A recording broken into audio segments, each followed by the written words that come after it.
कौरवों का राज्य था, पांडव वन में भटक रहे थे। यदा तु राजा ससुतान साधून पुष्णन् धर्मेण विनष्ट दृष्टि। उसमें धृतराष्ट्र बिल्कुल अंधे हो चुके थे, क्योंकि बाहर से तो अंधे थे ही, लेकिन बिल्कुल अंधा कहा, बोले बाहर से तो पहले अंधे थे, लेकिन अंदर की जो आंखें हैं ना, ज्ञान विराग नयन और कारी, अंदर की भी आंखें फूट चुकी थी। तब की बात है, बोले कब? एक बार भगवान स्वयं पांडवों की ओर से शांति दूत बनकर के आ रहे हैं। और प्यारे, जैसे ही भगवान शांति दूत बन के आने लगे ना, तो सबसे पहले द्रौपदी ने पूछा, अरे भैया कहाँ जा रहे हो, कहाँ जा रहे हो? तो महाराज भगवान ने कहा, हम समझौता करने जा रहे हैं, संधि करने जा रहे हैं कौरवों और पांडवों की।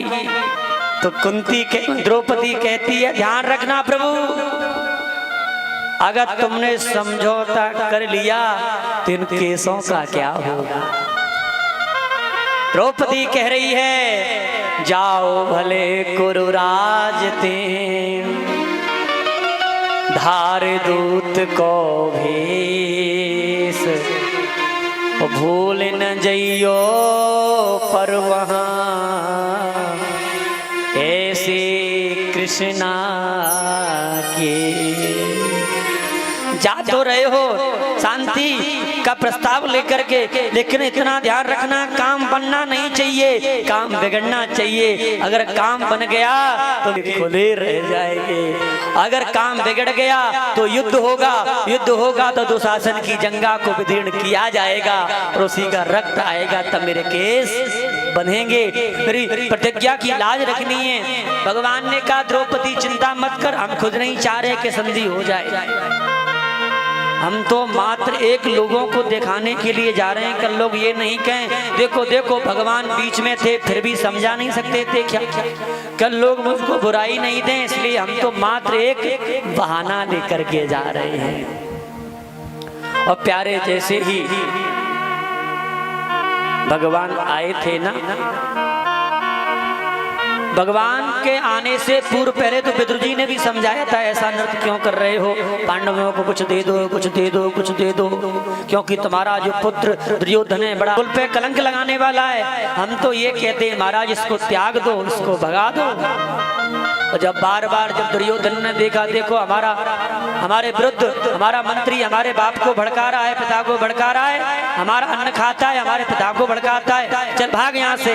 और प्यारे, जैसे ही लात मारी है, विदुर जी बाहर चले गए हैं धनुष बाण रह करके, क्योंकि विदुर जी सत्य बोलते हैं और बात भी परम सत्य है।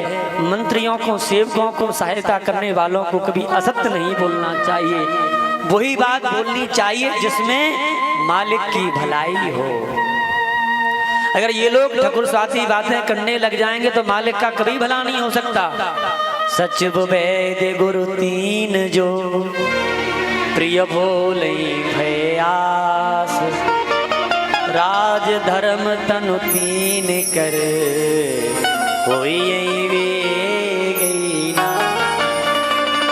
सच में, यानी सेक्रेटरी को कभी झूठी बातें नहीं बोलना चाहिए, वही बोले जिसमें सरपंच की हित की बात है। और गुरु को भी वही बात बोलनी चाहिए जिसमें चेले का हित हो रहा है, मुंह देखी बात नहीं करनी चाहिए चेला की। और वैद्य को वही दवाई देनी चाहिए जिसमें रोगी का सफल इलाज हो सकता है। मीठी मीठी बातें नहीं करें कि नींबू खा लो जी हो जाएगा, वो नहीं, जो बढ़िया से बढ़िया दवाई है वही दवाई दो, कितना भी कष्ट झेलना पड़े, लेकिन निरोग तो हो ही जाएगा ना। लेकिन ऐसी बातें जब कहीं, तो दुर्योधन ने लात मार करके विदुर जी को भगा दिया। विदुर जी तो चले गए। रास्ते में जब उद्धव जी से मिले उद्धव ने प्रणाम किया, अरे विदुर जी आप कैसे पूरी कथा सुनाई? तो उद्धव कहते हैं भगवान जब धराधाम छोड़ करके जा रहे थे, बहुत बड़ा बोझा देख के गए। बोले क्या? बोले जब भी मेरा प्रिय विदुर मिले तो उसको मेरी कथा सुनाना। बोले कथा कौन सुनाएगा?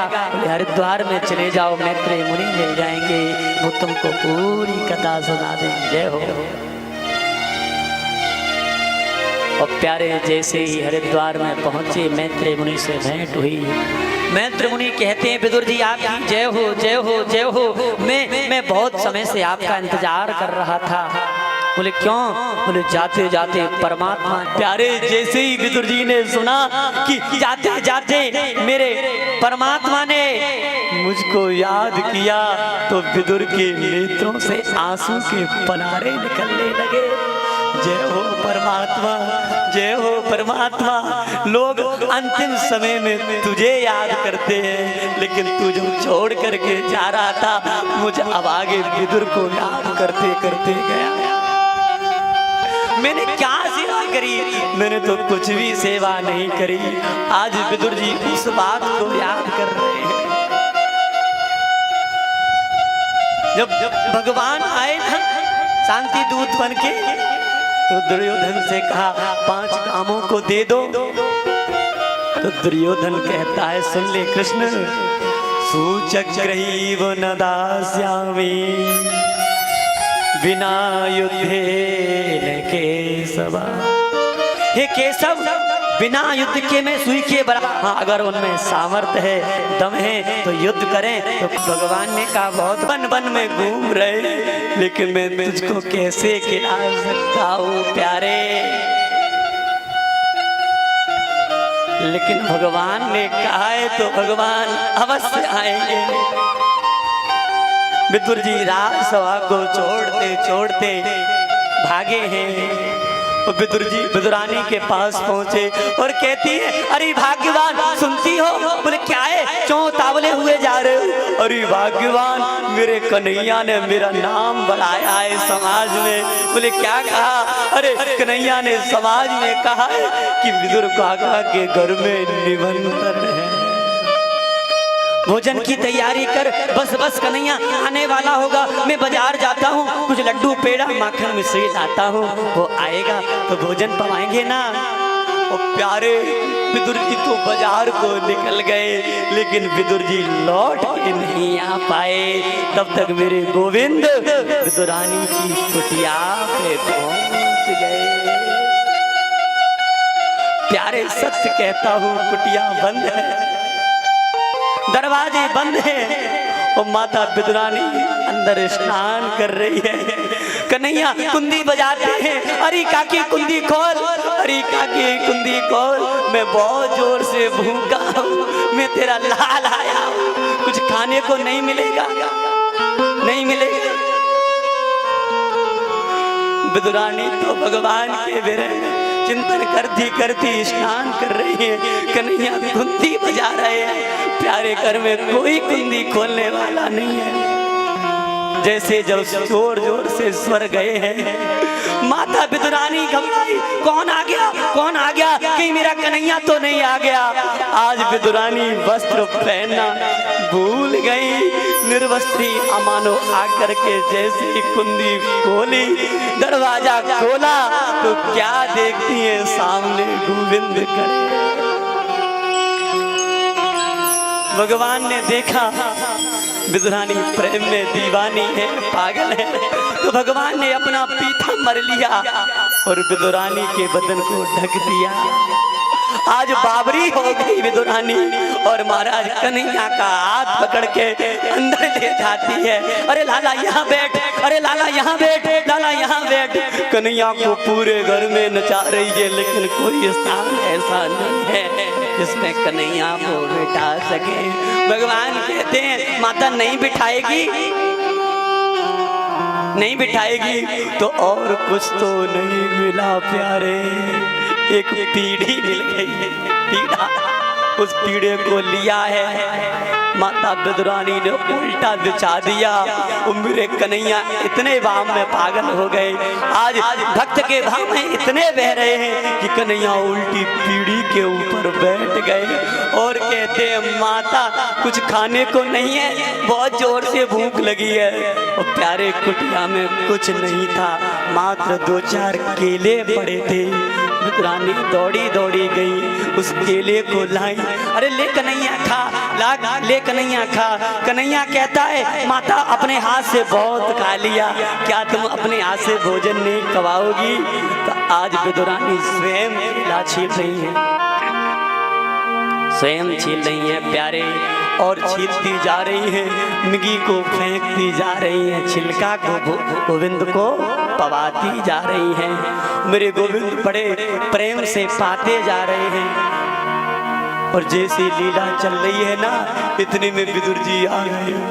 अरे बाबरी है गई, बाबरी है गई, तूने कोई बढ़िया आसन नहीं बिछाया कन्हैया के लिए, तूने कोई भोजन नहीं बनाया, देख देख केला भी खिला रही है, कैसी पागल है, कैसी बाबरी है, मिगी को बाहर फेंक रही है, वो छिलका खिला रही है। अरे जी तो त्रिलोकी का राजा है, 56 भोजन करने वाला है, 56 भोग लगाने वाला है।